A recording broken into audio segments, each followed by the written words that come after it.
أعوذ بالله من الشيطان الرجيم. بسم الله الرحمن الرحيم. إن الذين يخشون ربهم بالغيب لهم مغفرة وأجر كبير. وأسروا قولكم واجهروا به إنه عليم بذات الصدور. ألا يعلم من خلق وهو اللطيف الخبير. كنتم خير أمة أخرجت للناس تأمرون بالمعروف وتنهون عن المنكر وتؤمنون بالله. تو یہ بات یاد رکھیے، یہ سارے اعمال کے ساتھ اگر آپ نے اپنی زبان کی حفاظت نہیں کی، ہم نے اپنی زبان کی حفاظت نہیں کی، تو یہ سارے اعمال ضائع اور برباد ہو جائیں گے. یہ بات یاد رکھیے. ساری زندگی بھر کی محنت، چاہے وہ توحید ہو، اچھی طرح سمجھیے، اور اعمال صالحہ ہو، اس کے ساتھ ہم اپنی زبانوں کو لگام نہیں دیتے، غیبت، چغلی، بہتان تراشی، جھوٹ، الزامات، یہ ساری چیزوں سے اگر ہم نہیں بچائیں گے تو یہ ساری نیکیوں کے باوجود کل آخرت میں ہم کو خسارہ اٹھانا پڑے گا. فلا ہادی لہ واشہد ان لا الہ الا اللہ واشہد ان محمدا عبدہ ورسولہ. یا ایہا الذین آمنوا اتقوا اللہ حق تقاتہ ولا تموتن الا وانتم مسلمون. یا ایہا الناس اتقوا ربکم الذی خلقکم من نفس واحدہ وخلق منها زوجها وبث منهما رجالا كثيرا ونساء واتقوا الله الذي تساءلون به والأرحام إن الله كان عليكم رقيبا. يا أيها الذين آمنوا اتقوا الله وقولوا قولا سديدا يصلح لكم أعمالكم ويغفر لكم ذنوبكم ومن يطع الله ورسوله فقد فاز فوزا عظيما. أما بعد فإن خير الحديث كتاب الله وخير الهدي هدي محمد صلى الله عليه وسلم وشر الأمور محدثاتها وكل محدثة بدعة وكل بدعة ضلالة وكل ضلالة في النار. فأعوذ بالله السميع العليم من الشيطان الرجيم من همزه ونفخه ونفسه. بسم الله الرحمن الرحيم. ما يلفظ من قول إلا لديه رقيب عتيد. عن أنس بن مالك رضي الله تعالى عنه قال قال رسول الله صلى الله عليه وسلم لا يستقيم إيمان عبد حتى يستقيم قلبه ولا يستقيم قلبه حتى يستقيم لسانه. حسنه الألباني في صحيح الترغيب والترهيب. رب اشرح لي صدري ويسر لي أمري واحلل عقدة من لساني يفقه قولي. سبحانك لا علم لنا إلا ما علمتنا إنك أنت العليم الحكيم. اللهم أرنا الحق حقا وارزقنا اتباعه وَأَرِنَا الْبَاطِلَ بَاطِلًا وَارْزُقْنَا اجْتِنَابَهُ آمین یا رب العالمین. محترم حاضرین، ہر قسم کی حمد و ثنا، تعریف، بڑائی، بزرگی، برتری، تسبیح، تمجید اور تحلیل اللہ وحدہ لا شریک کے لیے لائق و زیبا ہے. درود و سلام ہو تمام انبیاء کرام پر، خصوصاً آخری نبی جناب محمد الرسول اللہ صلی اللہ علیہ وسلم کی ذات گرامی پر، اللہم صلی علی محمد وعلی آل محمد وبارک وسلم۔ محترم حاضرین، خطبہ مسنونہ کے بعد میں نے آپ کے سامنے سورہ قاف کی آیت نمبر 18 میں نے پڑھی ہے، اور ایک حدیث جس کو شیخ البانی رحمہ اللہ نے صحیح الترغیب والترہیب میں بسند حسن نقل کیا ہے حضرت انس بن مالک رضی اللہ عنہ سے، وہ حدیث میں نے آپ کے سامنے پڑھی ہے۔ اور آج کے ہمارے اس خطبے کا جو موضوع ہے وہ آپ جانتے ہیں، وہ ہے زبان کی حفاظت۔ محترم حاضرین، اللہ تعالی نے ہم بندوں پر بہت سارے انعامات اللہ تعالیٰ نے فرمائے ہیں۔ اللہ کی نعمتوں کا اگر ہم شمار کرنے لگیں تو اللہ ہی نے جواب دے دیا وَإِن تَعُدُّوا نِعْمَةَ اللَّهِ لَا تُحْصُوهَا۔ اگر اللہ کی نعمتوں کو تم گننے بیٹھو، شمار کرنے بیٹھو، تو تم اس کا احصاء، اس کا احاطہ تم نہیں کر سکتے۔ اتنی نعمتیں اللہ تعالیٰ نے ہم کو، اتنی نعمتوں سے اللہ نے نوازا ہے۔ اللہ کی نعمتوں میں سے زبان بھی اللہ کی بہت بڑی نعمت ہے۔ اس نعمت کا اندازہ ان لوگوں کو دیکھ کر لگایا جا سکتا ہے جن کی منہ میں اللہ نے زبان نہیں دی ہے، یا پھر ان لوگوں کو دیکھ کر لگایا جا سکتا ہے جن کو اللہ نے زبان دی تھی لیکن ان لوگوں نے اپنی زبان کی قدر نہ کر کے اپنی زبان کی حفاظت نہیں کی، جس کی وجہ سے اس زبان کی وجہ سے وہ دنیا اور آخرت میں خسارے میں پڑ گئے۔ یہ زبان اللہ کی نعمت ہے۔ اللہ تعالیٰ نے سورۃ البلد کی آیت نمبر 8 اور 9 میں اللہ نے فرمایا أَلَمْ نَجْعَلْ لَهُ عَيْنَيْنِ، کیا ہم نے اس انسان کو آنکھیں نہیں دی؟ آنکھیں اللہ کی نعمت نہیں ہے۔ وَلِسَانًا وَشَفَتَيْنِ، کیا ہم نے اس کو زبان عطا نہیں کی؟ کیا ہم نے اس کو 2 ہونٹ عطا نہیں کیے؟ اللہ نے سوال کیا ہے، تو گویا یہ زبان اللہ تعالیٰ کی نعمت ہے۔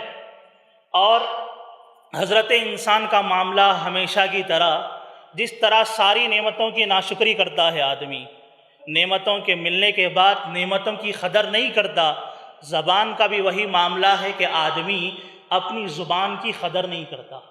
اللہ نے جو زبان اللہ نے ہم کو عطا کی ہے نعمت کی شکل میں، بہت کم لوگ دنیا میں ایسے ہوتے ہیں اس نعمت کو پانے کے بعد اس نعمت کا صحیح حق ادا کرتے ہیں۔ کیا مطلب ہے اس کا؟ اس کا مطلب یہ ہے کہ اللہ نے ہم کو جو زبان عطا کی ہے، یہ زبان اللہ کی اطاعت و فرما برداری میں لگانے کے لیے اللہ نے ہمیں دیا۔ حق بولنے میں، خیر کے معاملات کو انجام دینے میں، بھلائی کے کاموں کی طرف بلانے میں، اللہ کی حمد اور اس کی تعریف بیان کرنے کے لیے اللہ نے یہ زبان ہم کو دی ہے۔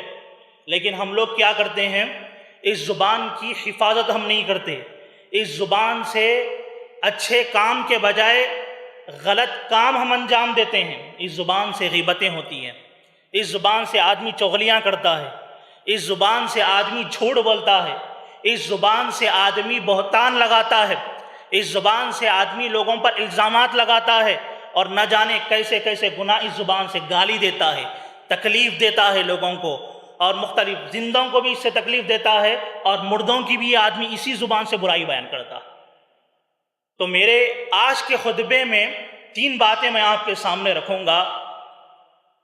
پہلی بات جو میں آپ کے سامنے رکھنے جا رہا ہوں وہ یہ ہے کہ اگر ہم اپنی زندگی میں زبان کی حفاظت نہیں کرتے، ان برائیوں سے، زبان سے ہونے والے جو گناہ ہیں، ان گناہوں سے اپنی زبان کو نہیں بچاتے ہم، اور خیر کے معاملے میں ہم استعمال نہیں کرتے، تو پہلی بات آپ اپنے ذہن میں یہ بٹھائیے کہ لاکھ ہم نیک عمل کر لیں، ہمارے پاس توحید موجود ہو، شرک سے ہم بچے ہوئے ہوں، اللہ کی بہت بڑی نعمت ہے۔ توحید سے بڑھ کر زندگی میں کوئی نعمت نہیں ہے۔ جس آدمی کو توحید ملی اور دوسری نعمت نہیں ملی تو اس کو سب کچھ مل گیا، لیکن جس آدمی کو سب کچھ ملا لیکن توحید نہیں ملی تو اس کو کچھ بھی نہیں ملا۔ یہ بات یاد رکھیے، یہ ہم میں کا ہر آدمی سمجھتا ہے اس بات کو۔ توحید ملی، الحمدللہ، توحید کے بعد اللہ نے عمل کی توفیق دی، یہ ثم الحمدللہ، اللہ کا اور بڑا فضل ہے کہ توحید کے بعد اللہ نے عمل کی بھی توفیق دے دی ہے۔ اور ایک آدمی زندگی میں یہی کوشش کرتا ہے کہ میں توحید پر چلوں، شرک سے بچا رہوں، زیادہ سے زیادہ مرتے دم تک نیک اعمال کروں تاکہ میرا رب مجھ سے راضی ہو جائے اور اللہ تعالیٰ راضی ہو کر جہنم سے بچا دے اور جنت اللہ تعالیٰ عطا کر دے اور میرے اعمال قبولیت کے درجے کو پہنچ جائے۔ یہی ہمارا مقصد ہے نا، کیوں عمل کر رہے ہیں ہم دنیا میں؟ یہی مقصد ہے ہمارا کہ اللہ شرف قبولیت تک یہ اعمال کو پہنچا دے اور اس کے بعد اللہ قبول کر کے راضی ہو جائے، جنت دے دے، جہنم سے اللہ نجات دے دے۔ اور یہ بات یاد رکھیے، یہ ہم توحید اپنا لیں، ہم کتاب و سنت پر چلنے لگے، مختلف قسم کے اعمال کریں، لیکن اس کے ساتھ اگر ہم اپنی زبان کی حفاظت نہیں کرتے، اس زبان کی حفاظت نہیں کرتے، اچھی طرح میری باتوں کو اچھی طرح سمجھیے، اگر اس زبان کی لاکھ اعمال ہم نے کر لیے لیکن اس زبان کی حفاظت نہیں ہوئی، بے لگام، اور آج کا زمانہ آپ دیکھ سکتے ہیں کیسی ہماری زبانیں بے لگام ہیں، سوچتے نہیں ہم غیبت کرتے ہوئے، بہتان لگاتے ہوئے نہیں سوچتے کہ ہم کیا کہہ رہے ہیں۔ آج کا زمانہ دیکھیے، اللہ کے گھر اس سے محفوظ نہیں ہے۔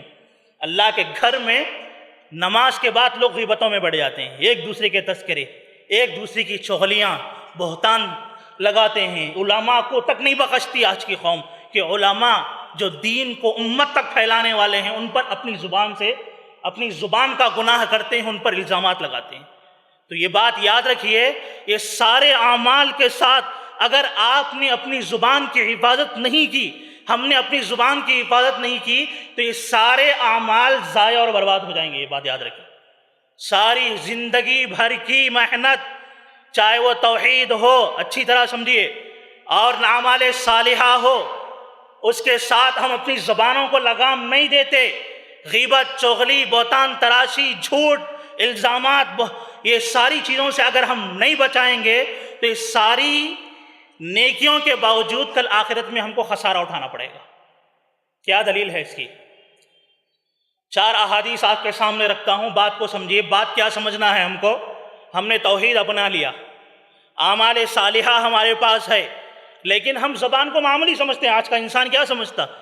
کچھ بھی غیبت کرے، 4 آدمی مجلس میں بیٹھتے ہیں، اب کسی ایک کا تذکرہ کیے بغیر اپنی مجلس کو ناکام سمجھتے ہیں وہ لوگ۔ آج کے زمانے میں یہی معاملہ چل رہا ہے، کسی کا مذاق اڑا دیے، انہوں فلاں نے ایسا کیا ہے، امیر صاحب نے فلاں ایسا کر دیا ہے، فلاں عالم صاحب نے ایسا کر دیا ہے، یا تو ان کی غیبت، یا تو ان کی چغلی، یا تو ان پر الزام لگاتے ہیں۔ میرے بھائی، اچھی طرح اس بات کو سمجھیے کہ اگر ہم اپنی زبان کی حفاظت نہیں کیے، یہ سارے اعمال ضائع اور برباد ہونے والے ہمارے۔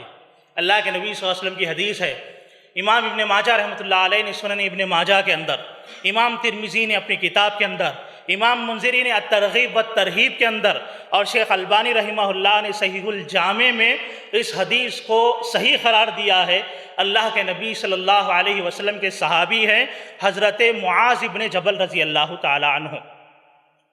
حضرت معاذ ابن جبل رضی اللہ تعالی عنہ کہتے ہیں، ایک مرتبہ میں سفر میں تھا، اور یہ حضرت معاذ ابن جبل کے بارے میں آپ کو علم میں ہوگا کہ یہ وہ صحابی رسول ہے جن کو دین کا علم حاصل کرنے کا بڑا جذبہ تھا۔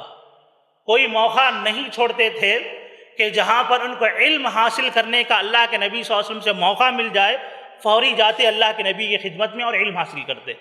دیکھیے، سفر میں ہیں، حضرت معاذ ابن جبل کہتے ہیں کہ میں نے اللہ کے نبی کو تنہا پایا تو میں اللہ کے نبی صلی اللہ علیہ وسلم کی خدمت میں گیا اور میں نے اللہ کے نبی صلی اللہ علیہ وسلم سے پوچھا کہ اے اللہ کے نبی، اخبرنی بعمل یدخلنی الجنہ ویباعدنی عن النار، اے اللہ کے نبی مجھے چند ایسے اعمال آپ بتلائیے، ایسا عمل بتلائیے کہ اگر اس عمل کو میں کر لوں تو وہ عمل مجھے جنت میں داخل کر دے، اس عمل کی وجہ سے اللہ مجھے جنت میں داخل کر دے، اور اس عمل کی وجہ سے اللہ مجھے جہنم سے نجات دے دے۔ اور بات آپ کے سامنے واضح ہے نا، بات کیا سمجھنا ہے ہم کو؟ بولیے ذرا، کیا سمجھنا ہے؟ سارے اعمال ضائع ہو جائیں گے، کب؟ جبکہ ہم اپنی زبان کی حفاظت نہیں کرتے۔ اس حدیث میں اللہ کے نبی نے حضرت معاذ بن جبل کو یہی بات سمجھائی ہے۔ پوری حدیث غور سے سنیے، کتنے اس کے اندر اعمال آ رہے ہیں، اعمال کے کر لینے کے بعد اس کی قبولیت کے لیے اللہ کے نبی کیا شرط لگا رہے ہیں، اس حدیث سے سمجھیے آپ۔ اللہ کے نبی صلی اللہ علیہ وسلم کے صحابی حضرت معاذ بن جبل کہتے ہیں کہ میں نے اللہ کے نبی سے سوال کیا کہ اے اللہ کے نبی آپ بتلائیے ایسا عمل جس کو میں کر لوں تو میں جنت میں داخل ہو جاؤں اس کی وجہ سے، اور اس عمل کی وجہ سے اللہ مجھے جہنم سے نجات دے دے۔ اللہ کے نبی نے فرمایا لَقَدْ سَأَلْتَ عَنْ أَمْرٍ عَظِيمٍ يَا مُعَاذ، اے معاذ تم نے بہت بڑا سوال کیا ہے، کوئی معمولی سوال تم نے نہیں کیا کہ کسی آدمی کو اللہ تعالیٰ جہنم سے نجات دے دے۔ ایک آدمی کو اللہ تعالیٰ جنت جیسی اعلیٰ نعمت اللہ تعالیٰ عطا کر دے، جنت کوئی معمولی چیز نہیں ہے۔ جنت کے بارے میں اللہ کے نبی صلی اللہ علیہ وسلم نے فرمایا، معاملی ایک حدیث آپ کے سامنے رکھتا ہوں، ذرا اندازہ لگائیے۔ اللہ کے نبی صلی اللہ علیہ وسلم کے صحابی حضرت سعد ابن معاذ رضی اللہ تعالیٰ عنہ، یہ بڑے جلیل القدر صحابی تھے، غزوہ خندق کے بعد یہ شہید ہو گئے تھے۔ تو ان کے بارے میں آپ کو پتا ہوگا کہ جب ان کا انتقال ہوا تو اللہ کا عرش ہل چکا تھا، بڑے ان کے مناقب احادیث میں آتے ہیں۔ اللہ کے نبی صلی اللہ علیہ وسلم نے فرمایا جنت کی قیمت کا آپ اندازہ لگائیے، جو اللہ کے نبی فرمانے کہ اے معاذ تم نے بہت بڑا سوال کیا، کوئی معمولی سوال نہیں کیا، جنت کتنی قیمتی ہے۔ اللہ کے نبی نے فرمایا کہ اللہ تعالیٰ نے تمہارے بھائی حضرت سعد بن معاذ کو جنت میں جو ملدیل، جو دستی اللہ نے عطا کی ہے، دستی، اللہ کے نبی نے فرمایا وہ اتنی اعلیٰ ہے، اتنی قیمتی ہے کہ دنیا اور دنیا کے اندر موجود ساری نعمتوں کو ملا لیا جائے، دولتوں کو ملا لیا جائے تو ساری دنیا اور دنیا کی نعمتیں معمولی حضرت سعد بن معاذ کی دستی کی قیمت کو نہیں پہنچ سکتی۔ اللہ اکبر۔ معمولی دستی کوئی حیثیت ہے ہمارے اخراجات میں؟ کوئی حیثیت نہیں ہے۔ جنت کی چھوٹی نعمت دنیا کی ساری نعمتوں کا مقابلہ نہیں کر سکتی، تو وہ اعلیٰ نعمتوں کا کیا، ما لا عین رأت، ہم اندازہ نہیں کر سکتے اس کا۔ تو اللہ کے نبی نے فرمایا لَقَدْ سَأَلْتَ عَنْ أَمْرٍ عَظِيمٍ يَا مُعَاذ، اے معاذ تم نے بہت بڑا سوال تم نے کر لیا ہے۔ پھر اللہ کے نبی صلی اللہ علیہ وسلم نے فرمایا وَإِنَّهُ لَيَسِيرٌ عَلَى مَنْ يَسَّرَهُ اللَّهُ تَعَالَى عَلَيْهِ، لیکن اے معاذ اللہ تعالیٰ جس کے لیے جنت کا داخلہ اور جہنم سے بچنا آسان کرنا چاہے، اللہ اس کے لیے آسان کرتا ہے۔ اللہ جس کے لیے آسان کرنا چاہے آسان کرتا ہے، اور کس کے لیے آسان کرتا ہے؟ جو جستجو کرتا ہے، جو جہنم سے بچنے کی فکر کرتا ہے، جنت پانے کی فکر کرتا ہے، کوشش کرتا ہے، اللہ اس کے لیے آسان کرتا ہے۔ پھر اللہ کے نبی صلی اللہ علیہ وسلم نے کہا کہ جب تم نے سوال کر لیا ہے، سوال کیا ہے؟ ایسے اعمال بتلائیے جو مجھے جنت میں داخل کر دے اور جہنم سے مجھے نجات دے دے۔ اب اللہ کے نبی نے اعمال گنانا شروع کیے۔ اللہ کے نبی صلی اللہ علیہ وسلم نے پہلے ارکان اسلام، ارکان خمسہ اللہ کے نبی صلی اللہ علیہ وسلم نے ذکر کیا، تعبد اللہ ولا تشرک بہ شیئا، کہ تم اللہ کی عبادت کرو، اللہ کے ساتھ کسی کو شریک مت کرو۔ وتقیم الصلاۃ وتؤتی الزکاۃ، نمبر 2 نماز قائم کرو 5 وقتہ، زکوٰۃ ادا کرو اللہ نے جو تمہارے مالوں میں اللہ نے فرض قرار دیا ہے، اور وتصوم رمضان، رمضان کے 1 مہینے کے جو روزے اللہ نے فرض کیے ہیں اس کو تم رکھا کرو۔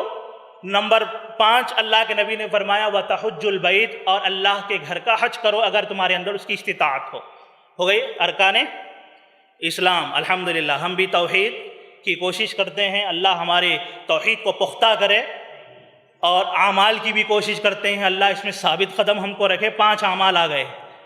اب اللہ کے نبی نے حضرت معاذ ابن جبل سے کہا الا ادلک علی ابواب الجنہ، اے معاذ کیا میں تم کو جنت کے دروازے نہ بتلا دوں؟ اور دوسری روایت میں ہے الا ادلک علی ابواب الخیر، کہ اے معاذ کیا خیر کے دروازے کیا میں تم کو نہ بتلا دوں؟ اب ان کو چاہیے تھا جنت، تو کیوں نہیں کہیں گے نہ بتلاؤ؟ کہے قلت بلا یا رسول اللہ۔ حضرت معاذ کہتے ہیں کہ میں نے کہا اللہ کے نبی بالکل آپ بتلائیے کہ جنت کے دروازے کیا ہے؟ تو اللہ کے نبی نے 3 دروازے ان کو بتلائے۔ نمبر 1 اللہ کے نبی نے فرمایا الصوم جنہ، اللہ کے نبی صلی اللہ علیہ وسلم نے فرمایا نمبر 1 روزہ، نفل روزہ، کیونکہ فرض روزہ آ چکا ہے تو اب نفل روزے کی بات ہو رہی کہ الصوم جنہ، کہ یہ روزہ ڈھال ہے۔ ڈھال کا مطلب واضح ہے نا آپ کے سامنے، ڈھال کس کو کہا جاتا؟ میدان جنگ میں آدمی دشمن کے وار سے بچنے کے لیے جس چیز کا استعمال کرتا ہے اس کو ڈھال کہا جاتا۔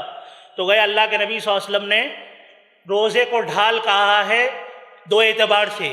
ایک ہے کہ آدمی روزہ رکھتا ہے تو یہ گناہوں کے لیے ڈھال بن جاتا ہے، آدمی گناہوں سے بچ جاتا ہے، شیطان کے واروں سے بچتا ہے، اور دوسرا یہ کہ یہ ڈھال ہے جہنم کے عذاب سے، دنیا اور آخرت کے عذاب سے، کہ آدمی روزہ رکھتا ہے تو یہ آدمی جہنم سے دور ہو جاتا ہے۔ اس کی تفصیل آپ جانتے ہیں مختلف موقعوں پر، ہم کو اختصار کے ساتھ موضوع پر آنا ہے۔ تو پہلی چیز اللہ کے نبی نے کیا فرمایا؟ پہلا دروازہ روزہ، نفل روزہ۔ دوسرا اللہ کے نبی نے فرمایا وَالصَّدَقَةُ تُطْفِئُ الْخَطِيئَةَ كَمَا يُطْفِئُ الْمَاءُ النَّارَ۔ اللہ کے نبی نے فرمایا نفل صدقہ و خیرات کرو، نفل صدقہ و خیرات تمہارے گناہوں کو ایسے ہی مٹا دیتا ہے جیسے آگ پر پانی ڈالا جائے تو پانی آگ کو بجھا دیتا ہے۔ تو دوسری چیز اللہ کے نبی نے، دوسرا دروازہ اللہ کے نبی صلی اللہ علیہ وسلم نے نفل صدقہ قرار دیا۔ پھر تیسری چیز اللہ کے نبی نے ذکر کی وَصَلَاةُ الرَّجُلِ فِي جَوْفِ اللَّيْلِ الْأَخِيرِ، کہ جب سارے لوگ سو رہے ہوں تو رات کے آخری حصے میں اٹھ کر تہجد کی نماز ادا کرنا۔ کتنی چیزیں ہو گئی؟ 5 ارکان خمسہ ہوئے، اور یہ 3 نوافل ہو گئے۔ اس میں نفل روزہ بھی آ رہا ہے، بڑا اعلیٰ عمل ہے نفل روزہ۔ اس کے بعد نفل صدقہ، اس کی بھی بہت بڑے فضائل آتے ہیں احادیث کے اندر، اور پھر تہجد کی نماز، یہ تو بہت اعلیٰ عبادت ہے۔ تو 5 فرائض بھی آ گئے اور 3 نوافل کا بھی تذکرہ ہو گیا، تو کتنے ہو گئے؟ 8 ہو گئے۔ اب اس کے بعد اللہ کے نبی صلی اللہ علیہ وسلم نے فرمایا الا ادلک علی رأس الامر وعمودہ وذروۃ سنامہ، اے معاذ، پھر 3 چیزیں اللہ کے نبی صلی اللہ علیہ وسلم کہہ رہے ہیں کہ اے معاذ، جو دین میں لے کر آیا ہوں اس دین کا سر نہ بتلا دوں؟ پہلی چیز، یعنی اللہ کے نبی جسم سے تشبیہ دے رہے ہیں کہ میرا جو دین ہے ایک جسم کے مانند ہے، اور اس جسم میں، دین کے جسم میں ایسی چیز جس کی حیثیت سر کی ہے وہ چیز نہ بتلا دوں، وہ عمل نہ بتلا دوں؟ پہلا۔ دوسرا اللہ کے نبی فرما رہے ہیں وَعُمُودِهِ، جو دین لے کر آیا ہوں اس کا ستون نہ بتلا دوں؟ تو گویا یہاں عمارت سے تشبیہ دے کے بتا رہے ہیں اللہ کے نبی صلی اللہ علیہ وسلم کہ جس طرح ایک عمارت کے اندر اس کا سارا دار و مدار ستون پر ہوتا ہے، اگر وہ ستون نہیں ہے تو وہ عمارت ٹک نہیں سکتی۔ تو اللہ کے نبی نے فرمایا ویسا عمل نہ بتلا دوں جو ستون کے مانند ہے دین کے اندر؟ اور تیسرا وَذِرْوَةِ سَنَامِهِ، اور اس دین کی سربلندی اللہ نے کس میں رکھی ہے وہ عمل نہ بتلا دوں؟ حضرت معاذ نے کہا قلت بلا یا رسول اللہ، اے اللہ کے نبی صلی اللہ علیہ وسلم بالکل آپ بتلائیے کہ یہ 3 اعمال جو دین کا سر ہے، جو دین کا ستون ہے، اور جس میں اللہ نے دین کی سربلندی رکھی ہے، وہ اعمال آپ بتلائیے۔ اللہ کے نبی صلی اللہ علیہ وسلم نے فرمایا رأس الامر الاسلام، اللہ کے نبی نے فرمایا یہ جو میرا دین ہے، جو دین لے کر آیا ہوں اس کا سر دین اسلام ہے، عقیدہ اسلام، عقیدہ آدمی کا توحید۔ اور آپ سمجھ سکتے ہیں کہ انسان کے جسم میں کوئی دوسرا عضو نہ ہو تو پھر بھی وہ باقی رہتا ہے، انسان رہتا ہے۔ سارے اعضاء ہو لیکن سر نہ ہو تو بیکار ہے۔ تو اللہ کے نبی نے فرمایا آدمی سارے عمل کر لے لیکن اس کے پاس توحید نہ ہو تو گویا اس کے عمل کی حیثیت ایسی ہے کہ ایک ایسا جسم ہے جس پر سر ہی نہیں ہے۔ بات واضح ہوئی؟ جس جسم کے اندر سر نہ ہو تو اس کی کوئی حیثیت نہیں ہے، اسی طرح جس آدمی کے اعمال میں توحید نہ ہو اس عمل کی کوئی حیثیت نہیں ہے، چاہے لاکھ عمل کر لے، اگر عقیدے میں شرک ہے وہ آدمی ناکام ہونے والا۔ پہلی چیز۔ پھر دوسری چیز اللہ کے نبی نے فرمائی کہ اس دین کا ستون نماز ہے۔ اللہ کے نبی صلی اللہ علیہ وسلم نے فرمایا نماز کی یہ حیثیت ہے شریعت کے اندر کہ جو آدمی نماز نہیں ادا کرا تو گویا وہ اسلام کی عمارت کو ہی قائم کرنے والا نہیں ہے۔ اور تیسری چیز اللہ کے نبی صلی اللہ علیہ وسلم نے فرمایا وَذِرْوَةُ سَنَامِهِ الْجِهَادُ فِي سَبِيلِ اللَّهِ، اس دین کی سربلندی اللہ تعالیٰ نے جہاد فی سبیل اللہ کے اندر اللہ نے رکھی ہے۔ کتنے چیزیں ہو گئے؟ 11 ہوئے، اور شروع میں اگر عقید توحید اور نماز کو آپ ہٹا دیں تو تقریباً 9 چیزیں ہو گئی۔ 8، اس میں ایک مزید جہاد فی سبیل اللہ آ گیا۔ اب ہم لوگ اتنے اعمال کرنے کے بعد بتلائیے ابھی کسی اور عمل کی ضرورت ہے ہم کو؟ ہم لوگوں کا تو جواب یہی ہوگا کہ ضرورت نہیں ہے، اور اس پہ ہم لوگ چل رہے ہیں۔ بھائی عقیدہ ہے ہمارے پاس، ہم نماز پڑھ رہے ہیں، روزہ رکھ رہے ہیں، زکوٰۃ دے رہے ہیں، حج کر رہے ہیں، پھر نوافل کا بھی اہتمام ہم کر رہے ہیں، تو اب تو صرف دروازہ کھلنا ہے، داخل ہونا ہے اندر، یہی معاملہ ہے نا ہمارا۔ اسی لیے ہم غیبتوں میں رہتے ہیں۔ معاف کرنا، ان باتوں کو برا مت سمجھیے آپ، ہم لوگوں کی اصلاح کی بہت ضرورت ہے۔ جب تک یہ باتیں ہم نہیں سنیں گے، اس پر زور نہیں دیں گے، ہماری مجلسیں صحیح نہیں ہو سکتی۔ اتحاد و اتفاق قائم نہیں ہو، ساری برائیوں، بربادیوں، اختلافات کی جڑ یہی ہے زبان کہ آدمی زبان کی آج حفاظت نہیں کر رہا۔ سارے اختلافات، گھریلو اختلافات، مساجد کے اختلافات، جماعت کے اختلافات، جمعیت کے اختلافات، یہ ساری سب کی بلا یہ زبان ہے۔ زبان پر کنٹرول آج ہم کو نہیں ہے، اس لیے یہ ساری بربادیاں آ رہی ہے۔ تو اب دیکھیے تقریباً 9 اعمال ہم نے کر لیے۔ اس کے بعد اللہ کے نبی صلی اللہ علیہ وسلم فرماتے ہیں الا ادلک بملاک ذلک کلہ یا معاذ، اے معاذ کیا میں وہ عمل نہ بتلا دوں، وہ شرط نہ بتلا دوں کہ یہ سارے اعمال کب تم کو، یہ 9 اعمال کب تم کو جہنم سے بچائیں گے اور کب تم کو جنت میں داخل کریں گے، وہ شرط نہ بتلا دوں، وہ عمل نہ بتلا دوں۔ اللہ اکبر! یعنی کہ 9 عمل کرنے کے بعد تہجد جیسی عبادت، نفل روزہ، صدقات و خیرات، جہاد فی سبیل اللہ، اتنے بڑے اعمال کرنے کے باوجود اللہ کے نبی فرما رہے ہیں کہ ابھی ایک شرط باقی ہے کہ سارے اعمال کب تم کو فائدہ دیں گے، وہ شرط نہ بتلا دوں۔ کیا مطلب ہے کہ وہ شرط آپ پوری نہیں کریں گے، سارے 9 اعمال کرنے کے بعد بھی وہ ضائع و برباد ہونے والے ہیں۔ حضرت معاذ کہتے ہیں قلت بلا یا رسول اللہ، اے اللہ کے نبی بالکل بتلائیے کہ اتنے اعمال کرنے کے بعد بھی ابھی ہم خسارے کے دروازے پر ابھی راستے وہ کھلے ہوئے ہیں، اللہ کے نبی بالکل بتلائیے۔ حضرت معاذ کہتے ہیں فاخذ النبی صلی اللہ علیہ وسلم بلسانی، اللہ کے نبی صلی اللہ علیہ وسلم نے اپنے ہاتھ سے اپنی زبان کو اللہ کے نبی نے پکڑا اور اللہ کے نبی نے فرمایا کف علیک ھذا، اے معاذ اگر یہ تم چاہتے ہو کہ یہ سارے اعمال تم کو جنت میں لے کر جائے تو اس زبان کی تم حفاظت کر لو، اگر اس زبان کی تم نے حفاظت کر لی تو یہ سارے اعمال کام آنے۔ بات واضح ہوئی آپ کے سامنے، کتنے اعمال ہیں اس کے اندر، سارے اعمال آ رہے ہیں اور یہی معاملہ ہمارا بھی ہے، لیکن اس کے باوجود زبان کی حفاظت کا مطلب واضح ہے نا۔ زبان کی حفاظت کا مطلب اگر ہم چغلی نہیں کر رہے ہیں زبان کی حفاظت ہو رہی، غیبت نہیں کر رہے ہیں زبان کی حفاظت ہو رہی، بہتان تراشی نہیں ہو رہی ہے، کسی پہ الزامات نہیں لگ رہے ہیں زبان کی حفاظت ہو رہی، غیر غلط باتیں ہم نہیں کر رہے ہیں، افواہیں نہیں اڑا رہے ہیں، زبان کی حفاظت ہو رہی ہے۔ یہ سب کر رہے ہیں تو حفاظت ہے تو اعمال بھی محفوظ ہیں۔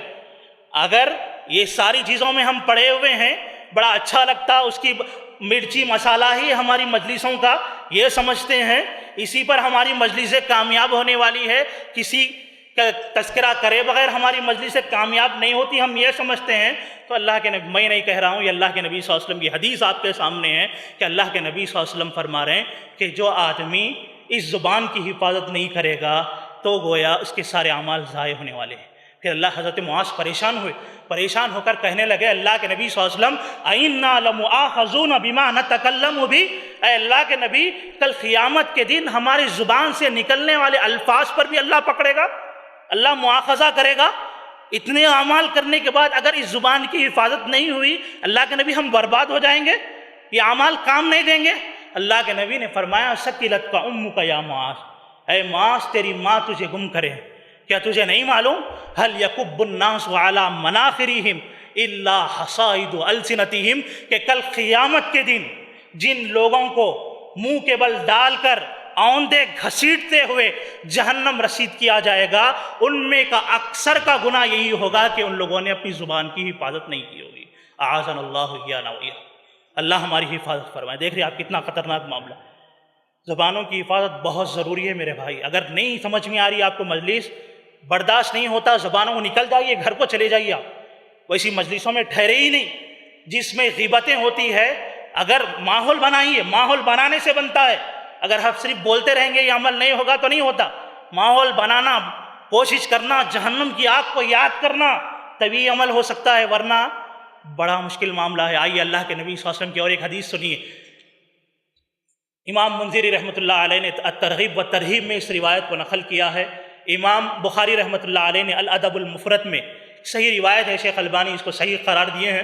اللہ کے نبی صلی اللہ علیہ وسلم کے صحابی حضرت ابو ہریرہ کہتے ہیں کہ اللہ کے نبی صلی اللہ علیہ وسلم بیٹھے ہوئے تھے، ایک عورت کا تذکرہ چھڑا، مدینے کی ایک عورت کا تذکرہ چھڑا جو بڑی دیندار تھی، نمازوں کی پابند تھی، یہاں تک کہ تہجد گزار تھی، یہاں تک کہ نفل روزوں کا اہتمام کرتی تھی، بکثرت نفل روزے رکھا کرتی تھی۔ اللہ کے نبی صلی اللہ علیہ وسلم کے سامنے لوگوں نے کہا اللہ کے نبی فلانتن، فلاں عورت جو ہے تقوم اللیل و تصوم النہار، رات میں قیام کرتی ہے، قیام اللیل کرتی ہے اور دن میں روزے رکھا کرتی ہے، اور مختلف قسم کے نیک اعمال لوگوں نے گنائے۔ اسی دوران ایک آدمی نے اللہ کے نبی صلی اللہ علیہ وسلم سے کہا کہ اللہ کے نبی یہ ساری نیکیاں اس کے پاس ہے، بہت نیک عمل کرتی ہے، لیکن اس کا فالٹ یہ ہے اللہ کے نبی تؤذی بلسانہا جارتہا، اللہ کے نبی صلی اللہ علیہ وسلم یہ اپنی زبان سے اپنے پڑوسیوں کو تکلیف دیتی ہے، اپنی زبان کا غلط استعمال کرتی ہے، اپنی زبان سے پڑوسیوں کو تکلیف دیتی ہے۔ اللہ کے نبی صلی اللہ علیہ وسلم نے فرمایا کہ لا خیر فیہا، اس عورت کے اندر کوئی خیر نہیں ہے، کوئی لا خیر فیہا، کوئی خیر نہیں ہے۔ اور آگے کا جملہ اور خطرناک ہے، ہی فی النار، اتنے اعمال کے باوجود وہ جہنم میں جانے والی ہے، اللہ کے نبی نے فرمایا۔ اللہ، یہ صحیح حدیث ہے، الادب المفرد اٹھائیے، امام بخاری کی صحیح روایت ہے، شیخ البانی نے اس کو صحیح قرار دیا ہے۔ کتنا خطرناک معاملہ ہے۔ حضرت عقبہ بن عامر رضی اللہ تعالیٰ عنہ اللہ کے نبی کی خدمت میں آیا، کہنے لگے، شیخ البانی نے اس کو سلسلہ احادیث صحیحہ میں صحیح قرار دیا ہے، اللہ کے نبی صلی اللہ علیہ وسلم سے آگے پوچھنے لگے بیما نجات المومن، اے اللہ کے نبی مومن کی نجات کیسی ہوگی؟ سوال مومن کے بارے میں، مسلم کے بارے میں نہیں ہے، یعنی ایک آدمی مومن کسے کہا جاتا؟ جو اسلام قبول کرنے کے بعد اعمال صالحہ پر چلتا ہے، دینی زندگی گزارنے والے کو مومن کہا جاتا، ورنہ جو آدمی صرف نام کا مسلمان ہے اس کو مسلم کہا جاتا، مومن نہیں کہا جاتا۔ آپ بار بار سنتے ہوں گے یہ ساری باتیں۔ تو حضرت عقبہ بن عامر نے سوال کیا، اللہ کے نبی بیما نجات المؤمن، ایک مومن سارے اعمال کرنے کے بعد اس کی نجات کیسے ہو سکتی ہے؟ کیسا نجات؟ یعنی صحابہ کے ذہن میں یہ تھا کہ سارے اعمال کے ساتھ کچھ شرائط ہیں، اس کے ساتھ ہی نجات ہونے والی ہے، یہی صحابہ سوچتے تھے۔ اللہ کے نبی نے فرمایا، اے عقبہ اگر تم نجات چاہتے ہو دنیا اور آخرت میں، املک علیک لسانک، تم اپنی زبان پر لگام دو۔ تین اعمال اللہ کے نبی نے فرمائے، اپنی زبان پر لگام دو، وابکی علی خطیئتک، اپنے گناہوں کو یاد کر کے رو، اور اپنے گھر کو فتنوں کے دور میں اپنے لیے کافی سمجھو، غیبتوں کے تم شکار نہ ہو، فتنوں کی شکار نہ ہو۔ تو بہرحال ان تین احادیث سے، چار احادیث میں نے آپ کے سامنے رکھی، اس سے معلوم یہ ہوا کہ ہمارے اعمال ضائع اور برباد ہو جائیں گے، ساری نیکیاں زندگی بھر کی، اگر ہم اپنی زبان کی حفاظت نہیں کرتے ہیں۔ کہ اگر ہم اپنے اعمال کو اللہ کی بارگاہ میں قبول کروا لینا چاہتے ہیں، واقعی ہم جنت کے طلبگار ہیں اور جہنم سے نجات چاہتے ہیں، تو ہم کو چاہیے کہ ہم اپنی زبانوں کو لگام دیں۔ دیکھیے، دو باتیں مزید بڑے اختصار کے ساتھ میں آپ کے سامنے رکھوں گا 5 منٹ کے اندر انشاءاللہ، کہ زبان کا معاملہ بڑا نازک ہے، اس بات کو سمجھیے آپ، سنجیدگی کے ساتھ اس زبان کو آپ لیجیے اپنی زندگی کے اندر، سیریس لیجیے، سیریس معاملہ ہے یہ، اور ہماری ہلاکت و بربادی کے لیے ایک بہت بڑا میٹر نہیں چاہیے ہم کو۔ بربادی کے لیے ہم 10 گھنٹے بولے تو اس کے بعد برباد ہوتے ہم نہیں، ایک کلمہ بھی اگر زبان سے ہمارا ایسا نکلتا ہے جو زبان کی حفاظت کے خلاف ہے، یعنی زبان کے گناہوں میں آتا ہے، تو ایک کلمہ بھی ہماری کل آخرت کو تباہ و برباد کر سکتا ہے۔ ایک کلمہ، اللہ کے نبی صلی اللہ علیہ وسلم کی احادیث ہے اختصار کے ساتھ، امام بخاری نے صحیح بخاری میں، امام مسلم نے صحیح مسلم میں، امام ترمذی نے اپنی کتاب کے اندر ان احادیث کو نقل کیا ہے۔ اختصار کے ساتھ بات بتاؤں، اللہ کے نبی صلی اللہ علیہ وسلم نے فرمایا وَإِنَّ الْعَبْدَ لَيَتَكَلَّمُ بِالْكَلِمَةِ مِنْ سَخَطِ اللَّهِ، کہ ایک اللہ کا بندہ ایک کلمہ، اللہ کے نبی فرما رہے ہیں کہ ایک آدمی ایک کلمہ اللہ کی ناراضگی کا نکالتا ہے اپنی زبان سے، اپنی زبان کی حفاظت نہ کرتے ہوئے ایک کلمہ اللہ کی ناراضگی کا نکالتا ہے، اللہ کے، اور لا یلقی لہا بالا، معمولی سمجھتا ہے، کوئی حیثیت نہیں دیتا اس جملے کو، یہ چھوٹا سا جملہ ہے، اتنا ہی سمجھتا ہے، بہت لائٹ لیتا ہے زندگی کے اندر۔ اللہ کے نبی صلی اللہ علیہ وسلم فرماتے ہیں، بلکہ صحیح مسلم وغیرہ کی روایتوں میں ہے کہ ایک آدمی نیک عمل کرتے کرتے جنت کے عین قریب پہنچ جاتا ہے، اللہ اکبر، عین قریب پہنچ جاتا ہے، بس اس کے اور جنت میں داخلے چند تھوڑا سا فاصلہ رہ جاتا ہے۔ لیکن وَإِنَّ الرَّجُلَ لَيَتَكَلَّمُ بِالْكَلِمَةِ، لیکن ایک آدمی ایک کلمہ زبان سے ایسا نکالتا ہے اللہ کی ناراضگی کا کہ اللہ اس کو جنت سے محروم کر دیتا ہی۔ اور کیا ہوتا ہے اس کے ساتھ؟ اللہ کے نبی فرما رہے ہیں یہوی بہا فی النار 70 خریفا، کہ جنت سے تو محروم ہوتا ہی ہے اس کلمے کی وجہ سے، اور جہنم میں بھی ایسی جہنم میں اللہ ڈالتا ہے کہ اگر اوپر سے ڈالا جائے تو نیچے تک پہنچنے کے لیے 70 سال کی مسافت لگے گی۔ اللہ ہماری بات فرمائے۔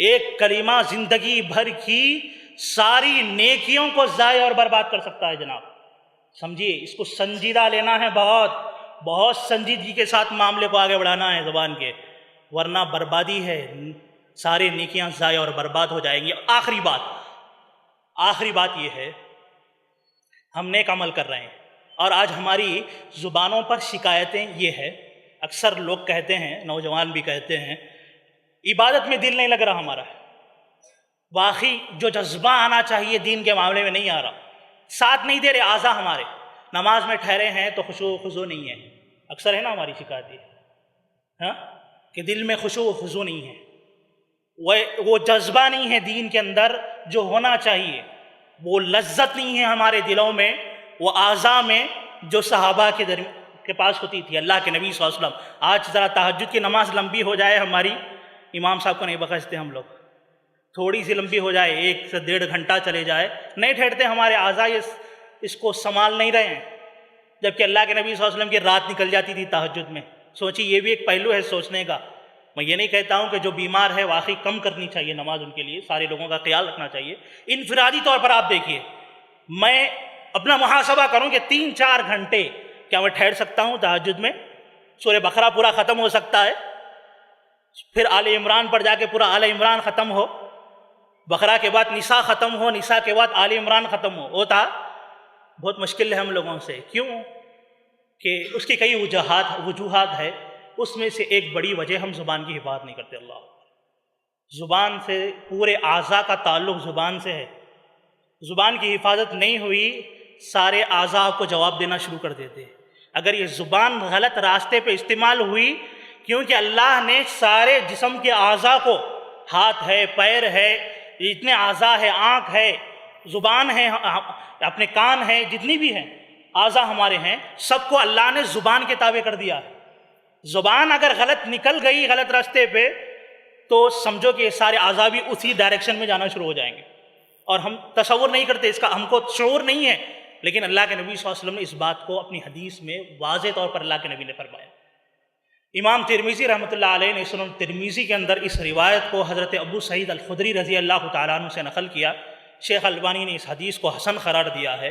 اللہ کے نبی صلی اللہ علیہ وسلم فرماتے ہیں اذا اصبح ابن آدم کل یوم، ابن آدم جب ہر روز صبح کرتا ہے تو اللہ کے نبی نے فرمایا فإن الأعضاء كلها تكفر اللسان، تو انسان کے سارے اعضاء، جسم کے جتنے بھی اعضاء ہیں، وہ سارے زبان سے کے سامنے عاجزی کرتے ہیں۔ حسن درجے کی روایت ہے یہ سارے اعضاء کیا کرتے ہیں؟ زبان سے عاجزی کے ساتھ کچھ کہتے ہیں۔ فتقول، اللہ کے نبی نے فرمایا کیا کہتے ہیں؟ اتق اللہ فینا، اے زبان ہمارے معاملے میں اللہ سے تو ڈرنا۔ اے زبان، یہ سارے اعضاء زبان سے خطاب کر رہے ہیں کہ اے زبان اتق اللہ فینا، ہمارے معاملے میں تو ڈرنا، خوف کھانا۔ کیوں؟ فإنما نحن بک، کیونکہ اللہ نے ہم کو تیرے ساتھ جوڑ دیا ہے، اللہ نے سارے اعضاء کو زبان تیرے ساتھ جوڑ دیا ہے۔ فإن استقمت استقمنا، اگر تو ثابت قدم رہتی ہے تو ہم بھی ثابت قدم رہتے ہیں، اگر تو صحیح چلتی ہے تو ہم بھی صحیح چلتے ہیں۔